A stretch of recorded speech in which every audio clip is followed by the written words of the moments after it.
જય શ્રી કૃષ્ણ મિત્રો, આપણે દેશી જુગાડ બન્યો છે દવા છાંટવાનો ઠુમરવાડીમાં. તો આજે એનો ડેમો કરીએ છીએ દેશી જુગાડનો. એક આરે 6 નોઝલ ચાલે છે 26ની જાળીએ.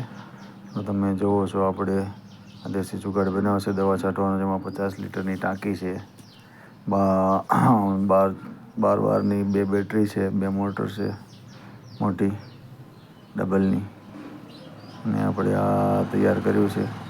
તો હવે આપણે એને ડેમો કરવા છે. હવે જયભાઈ અમારે તૈયારી કરે છે ચાલુ કરવાની. એવો આ જે ફોલ્ડિંગ પાઇપ છે તે રસ્તામાં હોય ત્યારે ઊભી કરી લેવાની, પછી આપણે દવા છંટકાવ કરીએ ત્યારે આડી કરી દેવાની છે. પછી ત્યાં આપણે એક સ્વિચ પણ આપેલી છે, એક વાલ પણ આપેલો છે, અને પાછળની સ્ટેન્ડ આપેલું છે. ગમે ત્યારે તમારે ઊભું રાખવું હોય તો ઊભું રહી શકે છે. અને આ ડેમો સફળ થાય આપણે આને ભાડે પણ આપવાનું છે. તો અત્યારે આપણે પ્રેક્ટિસ ચાલુ કરી છે એની, કે આનું કામ કેવું રહેશે. તો અજયભાઈ ચાલુ કરો, હવે આપણે આગળ વધીએ. હવે ચાલુ કર્યું છે, વાલ ચાલુ કરવાનો રહી ગયો હતો અજયભાઈને, તો હવે વાલ ચાલુ કરે છે. આ 6 નોઝલમાં એકારે 2 કેરા દવા છંટકાવ થાય છે. એમાં અત્યારે દવા મગમાં નિંદામણની દવા ચાલુ છે. તો આપણે ડેમો કરીએ, કમ્પ્લીટ રિઝલ્ટ મળે તો પછી આપણે આમાં આગળ વધશું. થોડું અપડેટ કરવું પડે કાંઈ તો એને પણ કરશું. તમે જુઓ છો દવાનો છંટકાવ ચાલુ થઈ ગયો છે. બધી નોઝલોમાં સ્પ્રે સારી રીતે આવે છે. કોઈ પણ જગ્યાએ એવું નથી કે જ્યાં સ્પ્રે આવતો ન હોય એવું. જો બહુ ઇઝીલી છે ચલાવવામાં, પણ થોડેક ધોરિયામાં તકલીફ પડે છે, બાકી ક્યાંય વાંધો નથી. ધક્કો મારવામાં 50 લીટરમાં તમને કોઈ પણ પ્રકારનો પ્રોબ્લેમ નથી આવતો. તમે જોઈ શકો છો એકદમ ઇઝી રીતે અજય ચલાવે છે, અને આમાં કોઈ તકલીફ નથી પડતી. સારું એવું ચાલે છે. આપણું દેશી જુગાડ છે. નિંદામણનાશક દવા મારે છે અત્યારે અજયભાઈ ઠુમરવાડીમાં. જો બધા મિત્રો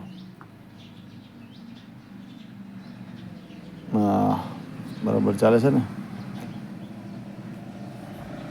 તમને થાક નથી લાગતો, ખંભા નથી તોડવા પડતા. એકારે 3 પંપનું આમાં મટીરિયલ સમાય છે. બરાબર છે. 2 હેવી પંપ છે એટલે એનું કામ સારી રીતે આપે છે દવા છંટકાવનું. આપણે 3 હોલવાળી નોઝલ ચડાવેલી છે. 6 નોઝલો ચાલુ છે ઓલરેડી અત્યારે. આપણે એમાં વધારે કરવી હોય તો વધારી પણ શકીએ છીએ. બરાબર છે. આપણે 8 નોઝલ સુધીનું આ બનાવેલું છે મશીન બનાવનાર વ્યક્તિ છે આપણે સરસિયા ગામના જે સિરાજભાઈ અને રિઝવાનભાઈ બેલીમ. સારું એવું ફેબ્રિકેશનનું વર્ક છે, બેલીમ ફેબ્રિકેશન. એની પાછળ ઘણી મહેનત કરેલી છે તેઓએ. તો તમે જોઈ શકો છો. આ છે આપણું દેશી જુગાડ. દવા છંટકાવ કરવા માટે, કોઈ પણ પ્રકારની દવા છંટકાવ કરવી હોય આપણે આપણા ખેતરમાં, તો આ દેશી જુગાડનો ઉપયોગ કરવામાં બહુ ઇઝી છે. એક માણસ સાંજ પડે તો 30-40 વીઘા મોટા એકવાડી એમાં દવાનો છંટકાવ કરી શકે છે. અને આ તો ઉનાળુ પાક છે. આપણે શિયાળુ અને ચોમાસા પાકમાં પણ સારી રીતે ચાલે. મગફળીમાં તો વાત જ નહીં. ધોરિયો ન હોય ને તો અહીં ફટાફટ જાય ને ફટાફટ આવે. આપણે ગારામાં પણ ચલાવેલું છે.